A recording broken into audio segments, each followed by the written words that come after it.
G'day, welcome back. Moving on to the next World Chess Championship blunder video, and now we are on to Kasparov, the third match.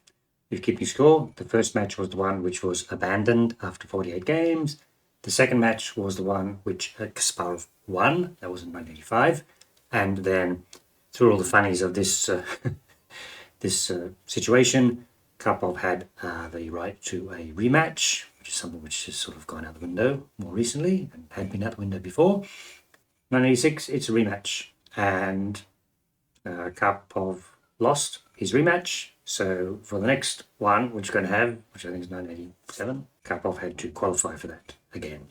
Anyway, so let's have a quick look at the match score. And you can see the top right chart there. Kasparov is in blue. He took an early lead in the match, was actually 3 games up for most of the match. And then we look here between games 16, 17, and 18. Karpov actually won 3 games, got back to even. And then Kasparov won game 22 and actually had retained his title before the last game of the match. And the last game of the match was only played to determine the prize money. And because it was a draw, Kasparov got more of the prize money than Karpov. Okay, so I'm going to look at 4 games today. Games 2, 8, 16, and 18. You can see them marked here on my diagram. 2, 8, 16, and 18. And you can see the first one is there. Game number 2, bottom right chart. You can see there's the blunder about move 35, 36. You can see the double blunder actually, that Karpov blundered first and then Kasparov blundered back. Game ended up a draw. So let's go to the position, which is that on the screen. There's a good little tactics test. So go back one move, king e2, and then black played rook to f3. Let's put that on the board. Good tactics test here. That should have lost the game. Okay, spend a few minutes. And if you spend a few minutes and you haven't found out the answer, that'll give you a clue. It's Trixie Knights. And then now, so Kasparov played knight e3, the game went on, and it was a draw. What Kasparov should have played is this pin and win to go through the line. Here, rook to c7, the knight is pinned, and white is threatening to win that knight in 2 ways. So problem is that if you say, oh, okay, well, I can't move this square for Sardis, which is a problem.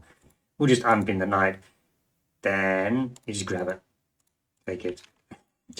That is a rather unfortunate position of the black rook, and then I think white will end up a couple pawns up at the end of all that sequence and will win the game fairly easily. What about other defensive tries? Rook c3 is given as the best, pinning the knight to the rook, and then what you do is you hassle it, and then the rook can't sustain the pin, so take the knight. Obviously you're going to be losing because he's changed down, but if you move over there, then it's just a continuation of the line we talked about.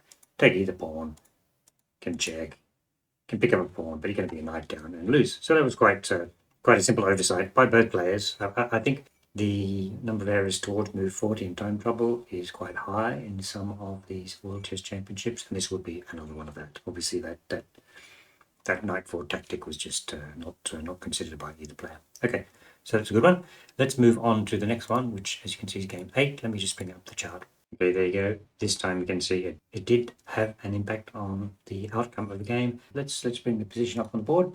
Okay, here we are. So have a look at the position. The position is broadly equal at this stage. You can see that black's a couple of pawns up. Just white pieces are obviously surrounding the black king, but the black king's got enough support. The black knight here is nicely placed, can't be kicked away, and it should be a draw.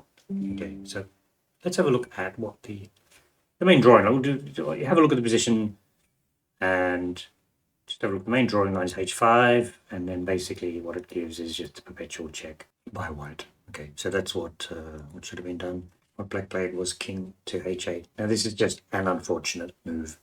And have a look, see what the mistake is. So the winning move is knight to d4. It's the only winning move.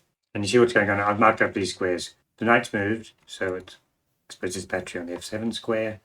We're attacking the knight. So combination of those 2 factors means the knight just can't move away. And unfortunately, our knight covers the only square which the black queen could protect the knight from. So the knight can't be protected. The game continued. Rook takes d4. And then, of course, white took that knight off the board, didn't recapture the rook, and it was just a deadly discovered check. And The rook is on 3, so that's game over. The other possible continuation was rook takes g2. It looks really nasty, but same thing. We just pick up the knight, and we've guarded our h2 square, which would have been a possible sort of checkmating attack by black. So he missed out on that side too. So that was just an unfortunate oversight. That knight d4 move just changed everything completely. Okay, so let's now move on to the next game, which is game number 16. And you can see from the chart bottom right there that this affected Karpov again. He wasn't having a good match at this time. So white played queen to f4, threatening to enter the black's king position, with queen h6, check, and so on. Now, black played queen takes h3, which is a blunder. So maybe work out why it's a blunder, and then we'll look at what the drawing line should have been. Okay, so let's say queen takes a3. Just too slow. The queen's offside now, and white's attack really is killing. So as I'll highlight both those, we're threatening mate on f7, and we're also threatening to take the g6 pawn because of the pin down the f file, and it's a terrible position. Right, let's say the queen drops back to protect the f pawn. This is the game continuation. Game continuation, threatening a horrible check on g8. Queen's got to move, make space. Check anyway. Check the pawn.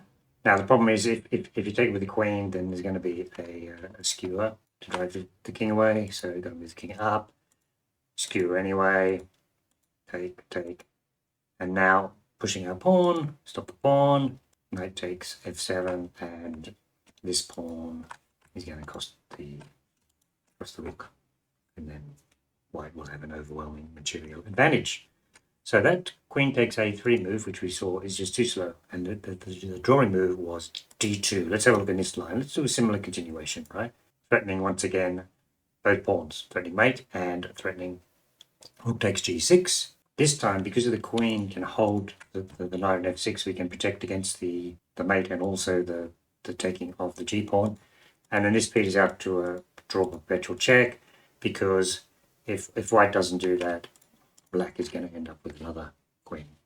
Okay, so that was a bit unfortunate. Karpov basically had a draw in the bag. So now we'll move on to the last game we're going to look at, and you can see that's game number 18. First thing I'm going to point out is there is a lot of errors in this game. You can see there are errors earlier on, the eval bars spiking around a lot. We're going to focus on this error by Kasparov, right? Move 36, 37, or actually 39.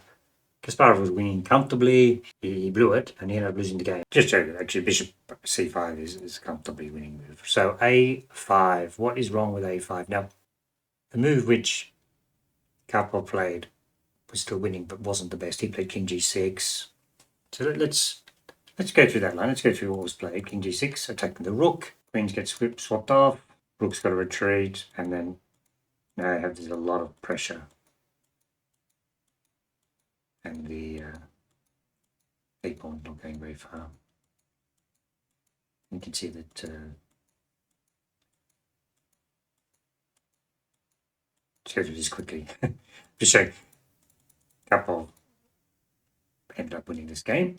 Okay, so obviously it's a pretty deadly threat, and very little which can be done about. I'm going to go back to a5 was played. Now it's quite funny because it leaves this rook on pre, but if the queen takes, that rook would be on pre. So that's kind of one weird thing about it, right? So, but the best move was doing that. Take. Now you take the rook. Rook has to retreat somewhere. Doesn't really matter. Go to h4. And now the problem is white has got a lot of king safety issues. So the queen has to duck back. The knight stops the queen from attacking that square. And basically, the computer gives about +5. Right? Eventually, black will probably settle a battery, take down the D file. Karpov eventually won the game by another method. Okay, cool. So there we go. So that's the 4 blunders in this match, which they're all kind of. The first one was funny, the knight fork and so on. They're kind of just sort of run-of-the-mill blunders, 2 or 3 stars in our categories. So that means Kasparov was really world champion, having fought off the rematch from Karpov, and then he'll meet Karpov again in 1987 because Karpov wins the playoffs to meet him again, and we'll look at the blunders in that match next time around. Great, hope you enjoyed that, and thank you very much for watching.